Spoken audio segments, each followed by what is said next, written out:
Sin embargo, todo aquello que para mí era ganancia, ahora lo considero pérdida por causa de Cristo. Es más, todo lo considero pérdida por razón del incomparable valor de conocer a Cristo Jesús, mi Señor. Por Él lo he perdido todo y lo tengo por estiércol, a fin de ganar a Cristo y encontrarme unido a Él. No quiero mi propia justicia que procede de la ley, sino la que se obtiene mediante la fe en Cristo, la justicia que procede de Dios, basada en la fe. Lo he perdido todo a fin de conocer a Cristo, experimentar el poder que se manifestó en su resurrección, participar en sus sufrimientos y llegar a ser semejante a Él en su muerte. Así espero alcanzar la resurrección de entre los muertos. No es que ya lo haya conseguido todo o que ya sea perfecto. Sin embargo, sigo adelante, esperando alcanzar aquello para lo cual Cristo Jesús me alcanzó a mí. Hermanos, no pienso que yo mismo lo haya logrado ya. Más bien una cosa hago, olvidando lo que queda atrás y esforzándome por alcanzar lo que está adelante, sigo avanzando hacia la meta para ganar el premio que Dios ofrece mediante su llamamiento celestial en Cristo Jesús. Así que escuchen los perfectos. Todos debemos tener este modo de pensar. Y si en algo piensan de forma diferente, Dios les hará ver esto también. En todo caso, vivamos de acuerdo con lo que ya hemos alcanzado. Filipenses 3, 7 al 16, escuchamos la Nueva Versión Internacional. Hablamos de la legítima espiritualidad. Nuestro tema de estudio es espiritualmente maduros. Pero ¿en qué consiste la legítima espiritualidad? ¿Qué es lo que podemos explorar y que podemos recuperar de nuestra lectura de la Biblia acerca de este tema? Esto es lo que nos define la palabra a lo largo de toda la Biblia. La verdadera espiritualidad no está centrada en el hombre. La verdadera espiritualidad está centrada objetivamente en Dios. No somos nosotros el centro y el fundamento de una espiritualidad madura. Es Dios. De tal manera que somos espiritualmente sólidos y significativamente espirituales en nuestra experiencia de vida devocional, bien sea pública o bien sea privada, cuando estamos con la congregación o cuando estamos a solas, orando, leyendo la Biblia, o bien sea cuando nuestra piedad depende de nuestra comunión con otros cristianos o depende de lo que nosotros estamos desarrollando en privado. Pero en todo caso, sea una u otra la situación, la única manera de ser espiritualmente maduros tiene que ver con que nos mantengamos en un trato cercano con Dios, como la fuente de nuestra certidumbre y de nuestra edificación. Solo y exclusivamente cuando nuestra vida se ve impactada por los atributos que caracterizan la naturaleza de Dios, el Dios con el que estamos tratando, es cuando comenzamos a experimentar una verdadera solidez y una verdadera madurez espiritual. No somos espiritualmente maduros por asistir a una congregación o por ser parte de la congregación atendida por un cierto pastor o por haber estudiado mucha doctrina. Y todo esto puede ser muy bueno, pero nuestra verdadera madurez espiritual está vinculada a Dios.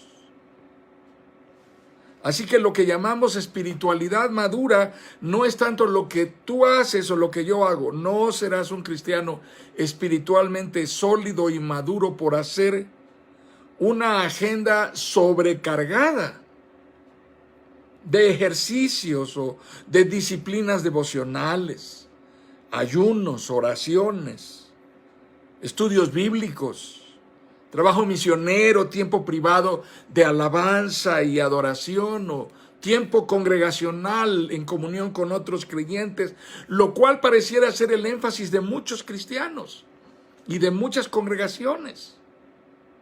Pareciera que como pastores a veces les decimos a las personas que se congregan, tienen que venir todos los días al culto si quieren ser verdaderamente espirituales. Pero en la realidad, una verdadera espiritualidad madura no va a depender exclusivamente de eso. Es bueno, qué bueno que pudiéramos asistir todos los días, congregarnos y adorar todos los días. Pero ¿qué pasa si no es posible hacer eso? ¿Qué pasa, por ejemplo, con los creyentes que están expuestos a circunstancias extremas de persecución o de limitaciones y prohibiciones? Esto es lo que hemos vivido a partir de esta circunstancia de pandemia, cuando nuestra manera de practicar nuestra fe cristiana se vio completamente alterada porque no hemos podido congregarnos en más de un año. Apenas algunas congregaciones comienzan nuevamente a reanudar sus reuniones, sus celebraciones o cultos presenciales. Pero ¿qué pasa con aquellas que aún pasando más de un año aún todavía no han podido hacerlo? Así que entendemos que este no es el factor definitorio de una verdadera madurez espiritual. Y hay tres características que hoy quiero tratar y quiero compartir con ustedes. Tres características que están descritas a lo largo del Nuevo Testamento como parte del desarrollo de una vida espiritual. En primer lugar, quiero colocar este asunto, y es un asunto delicado, pero es un asunto serio y significativamente importante para definir nuestra madurez espiritual. El orden estará por encima de la unción. Voy a repetirlo. El orden siempre estará, bíblicamente hablando, escrituralmente hablando, por encima de la unción. Si alguien tiene unción y se pretende que la unción sea como una especie de autoridad espiritual que le permite hablar con solvencia y con fluidez respecto de las cosas espirituales, ese alguien que se asume como una autoridad espiritual necesariamente deberá reconocer que el orden está por encima de la unción. Nadie que se asume como una autoridad con una unción dada por Dios puede violentar el orden, transgredirlo o pasar por encima de lo que está establecido por Dios. El orden es un reflejo de la naturaleza de Dios. Así que nada de la acción del Espíritu Santo en nuestras vidas significará o traerá a nosotros confusión consigo. Jamás. La palabra de Dios asocia la acción divina del Espíritu con una permanente influencia de orden y equilibrio.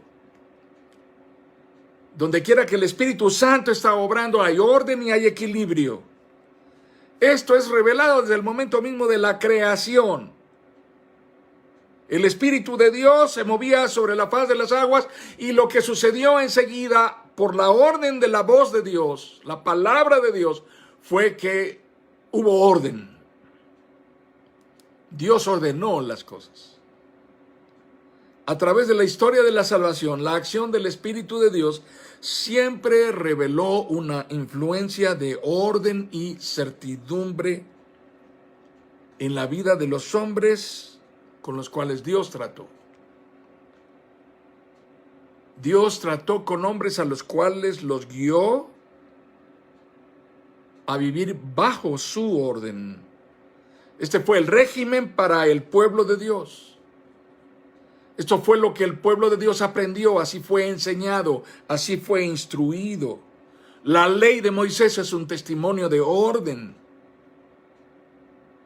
La civilización humana que es influenciada por la ley de Dios revela el poder que hay en vivir conforme al orden de Dios, la bendición que hay.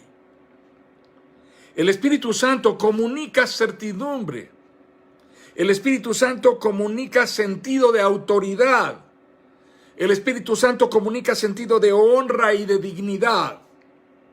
Pero lo hace estableciendo el orden de las cosas, jerarquizando y dando prioridad a lo que va primero, llamando a las cosas por su nombre, respetando autoridad y estableciendo que el orden está por encima de la unción.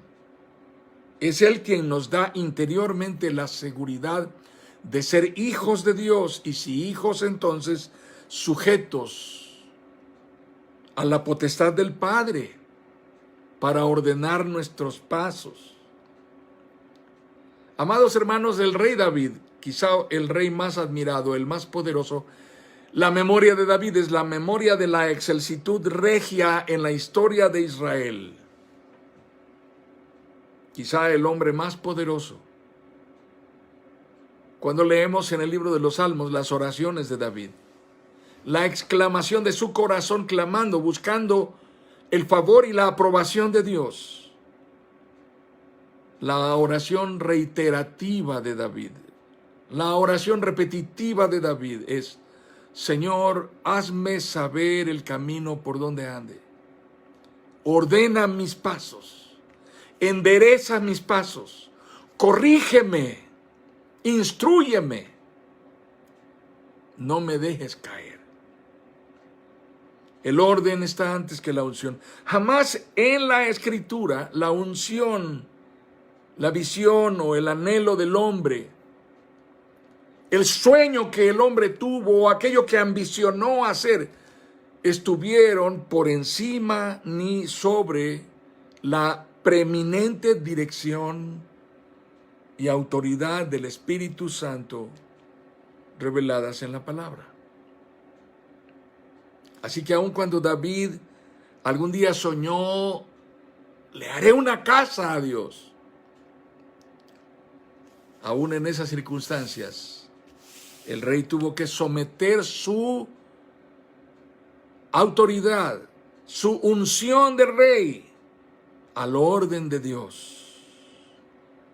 Porque Dios le dijo: no eres tú quien va a hacer una casa para mí, soy yo el que va a hacer una casa para ti.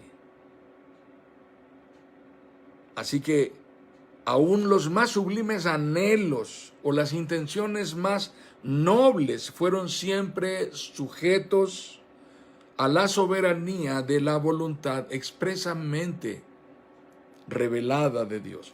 Madurez espiritual significa que por mucha unción que una persona tenga y se diga llena del Espíritu Santo, siempre va a honrar el orden de Dios.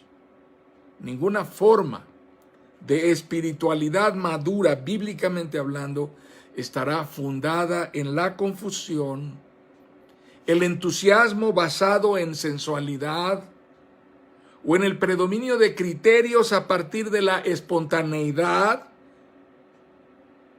la revelación de última hora. El Señor puso en mi corazón que yo hiciera esto, y a partir del autoritarismo y la arbitrariedad, que solo traen como resultado la división y la desviación para que nos apartemos de la verdadera revelación de Dios. Amados hermanos, El orden está por encima de la unción y este es un principio fundamental de la verdadera madurez espiritual. En segundo lugar, los frutos están por encima de los dones. Cuando leemos en la Biblia, las declaraciones de nuestro Señor Jesucristo son tan radicales. Comparto con ustedes la conclusión del Sermón del Monte, en donde nuestro Señor Jesucristo dice: puedes identificarlos por su fruto, es decir, por la manera en que se comportan. ¿Acaso puedes recoger uvas de los espinos o higos de los cardos? Un buen árbol produce frutos buenos y un árbol malo produce frutos malos. No todo el que me llama Señor, Señor, entrará en el reino del cielo. Solo entrarán aquellos que verdaderamente hacen la voluntad de mi Padre que está en el cielo. El día del juicio muchos me dirán: Señor, Señor, profetizamos en tu nombre, expulsamos demonios en tu nombre e hicimos muchos milagros en tu nombre. Pero yo les responderé: nunca los conocí. Aléjense de mí, ustedes que violan las leyes de Dios. Mateo 7, versículos 16 y 17 y 21 al 23. Escuchamos la Nueva Traducción Viviente. Cuando un creyente eufórico y emocionalmente influenciado lee Hechos capítulo 2, lo único en lo que fija su mirada y lo único en lo que está interesado es en vivir la experiencia de que las llamas de fuego vengan sobre su cabeza, repartidas como evidencia del derramamiento del Espíritu Santo, como sucedió en aquel día de Pentecostés. Pero lo que nuestro Señor Jesucristo está diciendo es que por encima de los dones, el trato con Dios trae frutos como consecuencia. Frutos que son la fehaciente evidencia de que allí está Dios, obrando y transformando una vida. Nadie puede esconderlos. Serán siempre la evidencia natural de un trato real y cercano con Dios. En cualquier circunstancia, hermanos, los frutos son los que revelan la obra de Dios a través de su trato de gracia, de su trato de misericordia, al transformar la vida del creyente.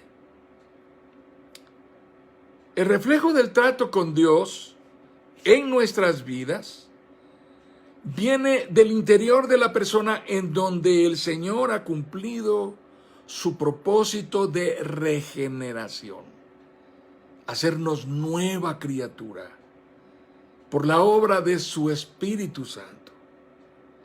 El apóstol Pablo es muy explícito, ampliamente explícito y puntualmente claro y categórico al hablar de la importancia de los frutos por encima de los dones.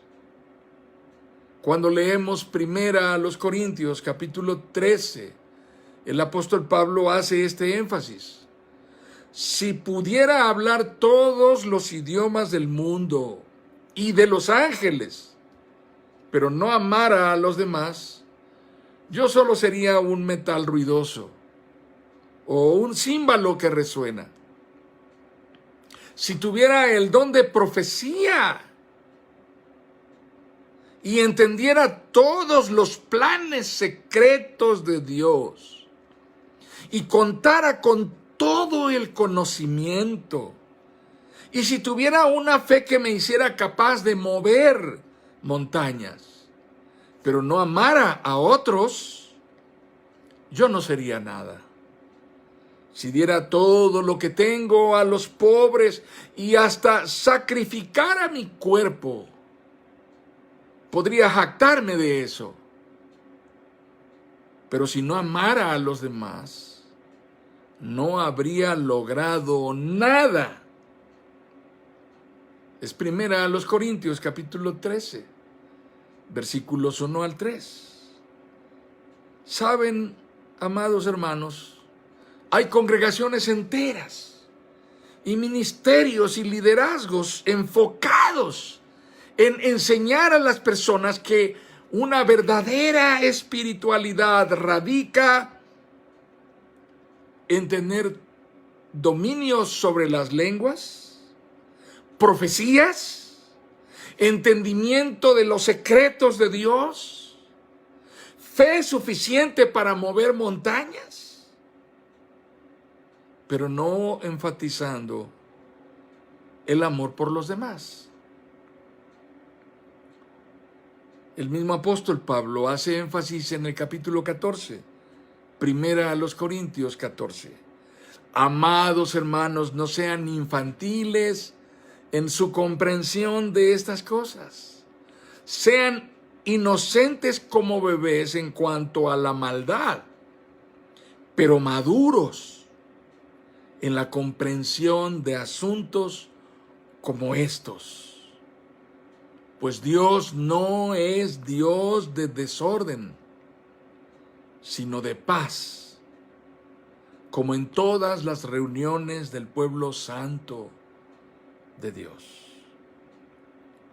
Bajo ningún criterio la madurez espiritual podrá ser jamás demostrada en la espectacularidad de evidencias, de milagros o de demostraciones de poder y autoridad espiritual asociados con exhibiciones de cosas sobrenaturales que impresionan y aparentan ser muy sorprendentes. Porque la evidencia que Jesús estableció con toda categoría y puntualidad, a la vez que con toda claridad y sencillez, es que son los frutos los que evidencian, los que demuestran que alguien verdaderamente ha sido transformado.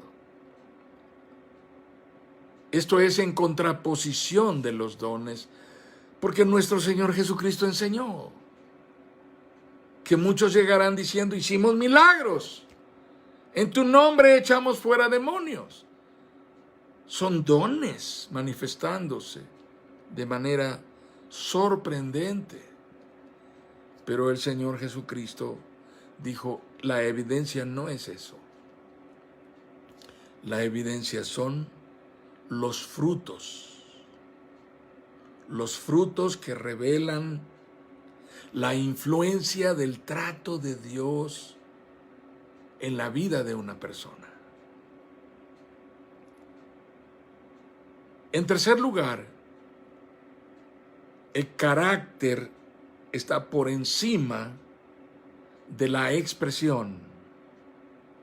Un creyente maduro con una vida espiritualmente centrada en Cristo y viviendo la palabra de Dios va a mostrar necesaria e ineludiblemente un carácter genuinamente apegado a la naturaleza del Dios que está tratando con él. Va a ser una revelación de la influencia que el Espíritu Santo desarrolla en la persona, porque Dios está en su vida y eso impacta a la persona que cada uno de nosotros es.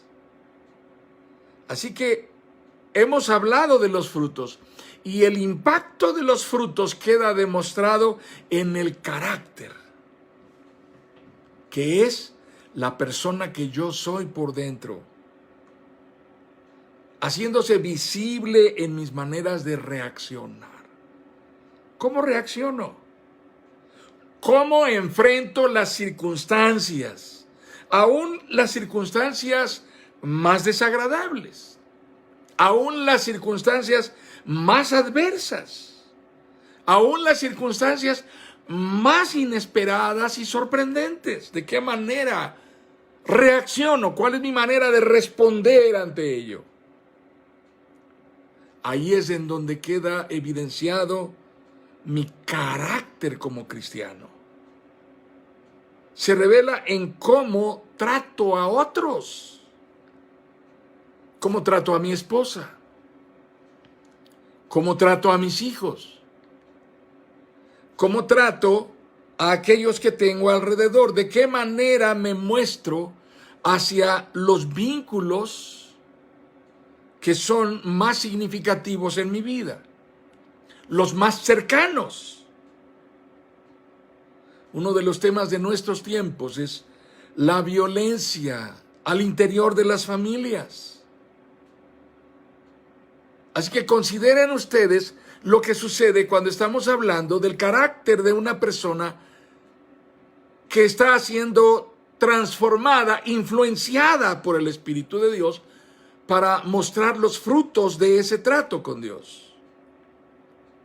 Y consideremos lo que sucede cuando esa persona no muestra esto en su manera de tratar con su esposa, en su manera de tratar con los que tiene más cerca, con sus hermanos, con sus hijos, con sus padres. ¿No es esto significativo? ¿No es ese el terreno en donde debemos ser cristianos? ¿No es allí en donde comienza cada uno de nosotros a reconocer quién es su prójimo? Solemos hablar del prójimo poéticamente, cantamos acerca del prójimo y el amor al prójimo, y es muy hermoso pensar en ello, y bíblicamente hablando es tan evocativo y tan inspirador, pero siempre tenemos la tendencia a creer que el prójimo está más allá, distante de nosotros. Pero la palabra prójimo significa próximo, el inmediato, no el extraño, el que está más inmediatamente ligado a nosotros. Así que no existe una razón bíblica para que no consideres a tu esposa como tu prójimo, o a tu esposo, o a tu hermano, o a tu hijo, o a tu padre. Para identificar la genuina espiritualidad en alguien, toda la Escritura centra la atención en el carácter de la persona.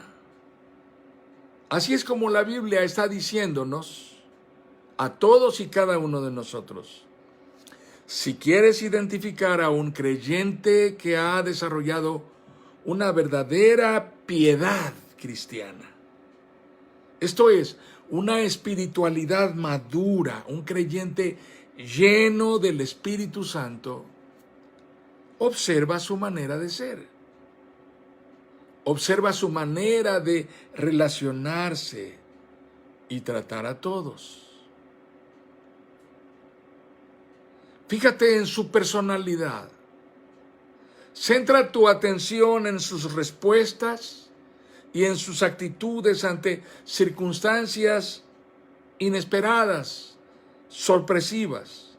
No observes su conducta pública, particularmente mientras está en la celebración, en la congregación, porque allí todos somos santos, allí todos somos ángeles, allí todos circulamos con un aspecto de querubines. Fíjate en su expresión privada, fíjate en su expresión cuando está en su entorno habitual. en su manera de reaccionar como vecino, como profesionista, como empleado, como hombre de negocios, como patrón, como jefe, como compañero de trabajo. No existe una tabla de medición más precisa, ni una escala más fiel que este testimonio de alguien que se pretende con una unción sobrenatural y al final se exprese como un auténtico sinvergüenza, como un auténtico cínico, como un auténtico perverso que tan solo con abrir su boca y verlo expulsar de ella maldiciones por doquier, como cualquier impío o incluso peor aún, niega la obra transformadora y regeneradora del Espíritu Santo. El carácter transformado está por encima de la expresión que tú pudieras mostrar cuando estás en la congregación.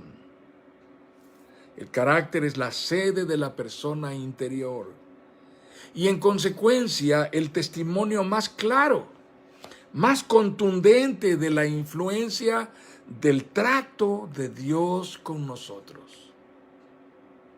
El carácter es la materia prima en ese trato con Dios. Dios está tratando con la persona que soy por dentro. Y este es el terreno de la transformación. Este es el terreno del crecimiento en mostrar la imagen de Jesucristo, el Hijo de Dios. El apóstol Pablo escribe en Efesios capítulo 3: pido en oración que de sus gloriosos e inagotables recursos los fortalezca con poder en el ser interior por medio de su Espíritu. Entonces Cristo habitará en el corazón de ustedes a medida que confíen en Él. Echarán raíces profundas en el amor de Dios y ellas los mantendrán fuertes.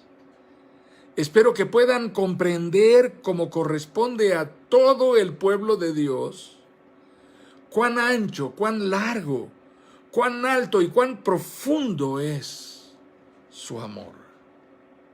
Es mi deseo que experimenten el amor de Cristo, aun cuando es demasiado grande para comprenderlo todo. Entonces serán completos con toda la plenitud de la vida y el poder que proviene de Dios. Efesios capítulo 3, versículos 16 al 19. Cuando el apóstol Pablo le escribe a Timoteo, le dice: palabra fiel y digna de ser recibida por todos, que Cristo Jesús vino al mundo a morir por los pecadores, de los cuales yo soy el primero. Y Pablo expone por qué se asume como el primero entre los pecadores. Él dice: yo, habiendo sido perseguidor, habiendo sido y estado enemistado con Cristo, Dios se compadeció de mí y me tuvo por fiel, no tomándome en cuenta mis pecados. Así que, amados hermanos, este es el trato de Dios. Entendamos entonces que estas cosas no suceden como una cosa que nosotros fabricamos. No es como que de pronto, después de 2 horas de oración, a mí me comienza a nacer esto de manera espontánea. En realidad necesitamos entender que mansedumbre y humildad, quebrantamiento y arrepentimiento perseverante, obediencia y rendición, autorrenuncia y perseverancia no son atributos que a nosotros se nos dan de manera natural y espontánea, por pasar más tiempo en el templo, o por mantenernos más ocupados en actividades religiosas o eclesiásticas, por tener amistad con otros cristianos que parecen ser muy espirituales, o por pasar mucho tiempo oyendo la música de los cantantes cristianos más conocidos, o pasar mucho tiempo viendo videos en YouTube de pastores reconocidos. Amados, no niego que esto pueda ser agradable. Podemos disfrutarlo. Incluso puede proporcionarnos cierto ánimo, aliento. Así que no se trata de descalificarlo o menospreciarlo. Más bien se trata de entender lo que cada uno de nosotros es en consecuencia natural al trato cercano, íntimo de Dios. Esto es así, de tal manera que marca las evidencias de ese trato, haciéndonos personas semejantes a Cristo. Lo determinante es que nuestro yo interior esté completamente y cada vez más rendido bajo el señorío de Jesucristo, y sea el Espíritu Santo de Dios quien guíe nuestra vida a desarrollar esta forma de madurez interior basada en su palabra y en la oración como forma perseverante de vida, tratando de tomarlo todo lo demás y rendirlo y renunciar a ello a fin de ganar a Cristo, como el apóstol Pablo nos dice, tan clara y tan puntualmente como nos lo dice el apóstol Pablo en Filipenses capítulo 3.